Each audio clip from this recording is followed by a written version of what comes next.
We actually have Rika and Dark World running about. How many times am I going to say Dark World did this at a regional? Don't be like 30% of you that have not smashed the ever-living crap out of that subscribe button. Smash it so you guys don't miss out on more awesome content. So we have the Exodia house. Yeah, that's a thing. Regional breakdown for you today, and your most represented deck and top cut. I'm going to sound like a broken record here for all of these. Congratulations to Kashtira! Yay! Well, we're no shockers to that, as we shouldn't be. We also had winning this regional was actually Naturia Runic. Now, we've actually seen Naturia Runic kind of do a couple of things this format. I know a lot of people aren't too particularly shocked to see that, but that is actually kind of a little bit of a recurring theme as of late here. When we're looking through these regionals, is Naturia Runic has become one of the top, more interesting competitors out here. We also had one Sprite deck in Top Cut. Sprite, once again, continues through its mini evolutions here to showcase its power, whether or not it's, the Sprite variant of Evil Twin, the more pure variant with and or without Adventure, and then you have, like, the Runic build that has seen a little bit of play. We also had Drytron in the Top Cut for this event, which is actually kind of nice. We've seen a little bit of Drytron, but it hasn't been fantastic numbers. That's still good to see that. We also had Despia, so standard Despia continuing on with its Reign of Terror. And then Dark World. Man, how many Dark World tops is that now? I'm glad to see that people finally figured out how to play Dark World, but it has been a very interesting time to see how this needed to shape up.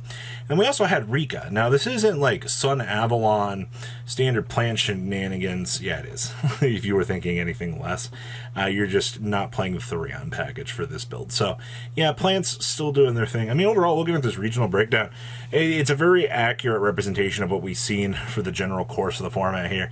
And I actually am very happy to see that our numbers are doing pretty good. Let's pass on over to those top deck profiles. Winning this event was, well, none other than Naturia Runic here, actually playing double copies of the Space Rock here. Now, I'm actually, to be honest with you, I'm kind of surprised to see that this was actually playing that.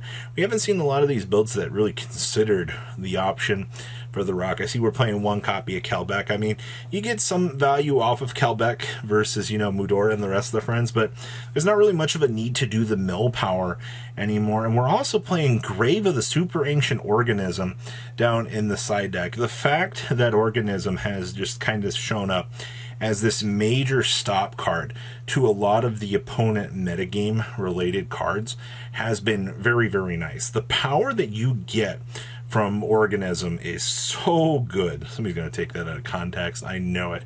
But the overall, functionality, because I do like the one Foolish Bro Goods to drop the Sacred Tree as well. I don't want to bulk down on that too much, but standard plays are very, very standard. Thank you, Naturia Beast and friends, the deck.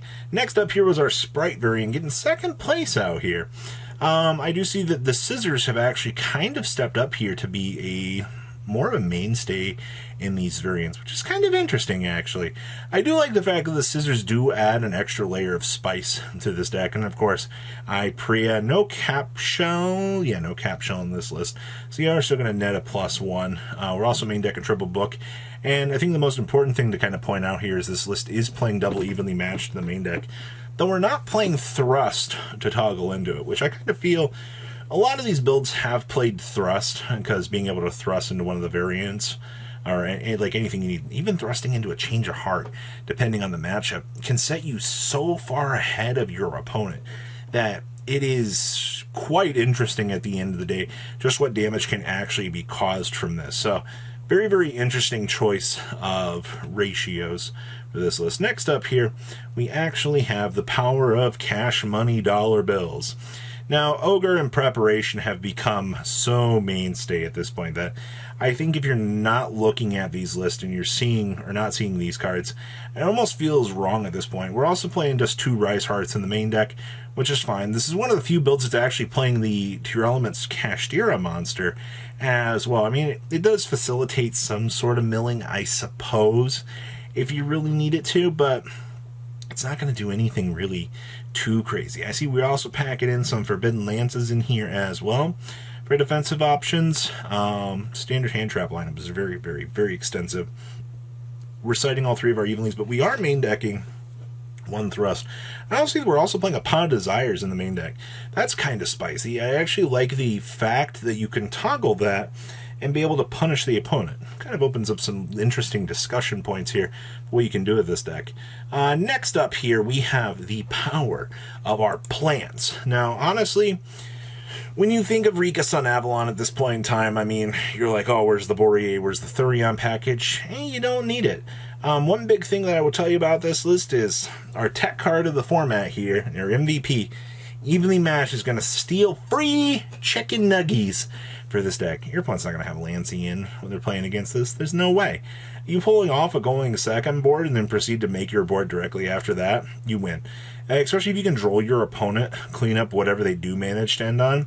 Should be pretty free. See, we are playing the Contact Sea, and we're playing the Sea Turtle down there in the side deck as well. So everything that you are used to seeing kind of with this deck, all wrapped up nice bundle.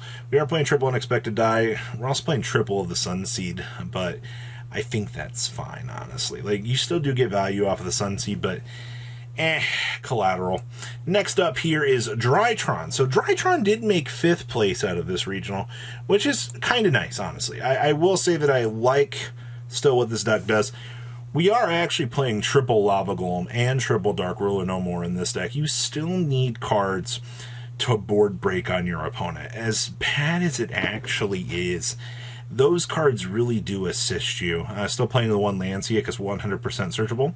We're also playing a Herald of Orange Light and a Purple Light in here. So if your opponent like tries to evenly you can Purple Light it, Orange Light for a trap, or an effect monster negate. You have multiple option trees available to you. And of course, we're side decking Evenly Matched down there as well. I also like the Dynamond in this deck. Dynamond has turned into such a crazy good card. Like, actual crazy value that this deck actually gets out of that card. Outside of that, yeah, your Drytron experience feels very, very, very standard. Alright, next up here, we have Despia. Talk about, whoa. Hold up here. We're packing in extra bricks here. Hold up. We're playing Destroyer Phoenix Enforcer in here with Fusion Destiny and Dark Magician. Wow. So many people have gutted Fusion Destiny. I mean, Heroes are the only ones that I even see still sticking around with Fusion Destiny at this point in the format. And even so, like, the amount of success that Hero has had at all has been like 0 to none, unfortunately, at this point. While it has been incredibly okay for a turnaround, it's kind of refreshing to see. I also see we're playing triple Torrential Tribute in here as well. That's not something that I see all that often either. This build is very unconventional, but it does prove like how consistent a lot of the moving pieces for the engines actually can be, and how much success you can actually pull off with those. Next up here, we have our next Despia deck. We are sporting off triple copies of Crossout Designator. Now, for what we've seen for Crossout Designator, just the power that you get off of that card, getting the chance to detour your opponent, very, very strong. I mean, you also get to play some pretty nasty one-ofs like Book of Eclipse, Book of Moon, so you can cross them out if your opponent tries to do anything. I'll see we're playing a Gaia, whatever the dragon card is down here, next to the Dimension Shifter. That's an old little spicy tech choice down there. I'll see we're playing Anti-Spell Fragrance in the side deck as well. Actually, if you can deploy an Anti-Spell while playing this deck, you will probably go into a really strong position. It's just kind of, I guess, the feel for this. I also see that we are still playing the Arsenal Falcon card for Raid Raptor in here without a barrier statue. Interesting developments, but I like, once again, what we're seeing here. Deck feels very, very strong. Alright, and then our last deck list here is actually Dark World, locking in at 8th place here. I'm starting to think that people don't know how to play against this deck. 43 cards, we're main decking double talents, we're playing triple drag down. Actually, drag down looking at your opponent's hand, taking away one of their negate cards away from them can feel incredibly strong. We're side decking the Evenly Matched. Ooh, gosh.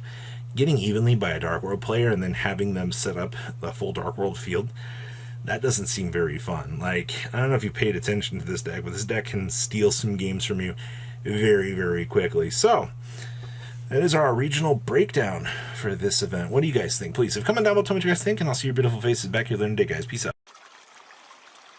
Patrons! Thank you.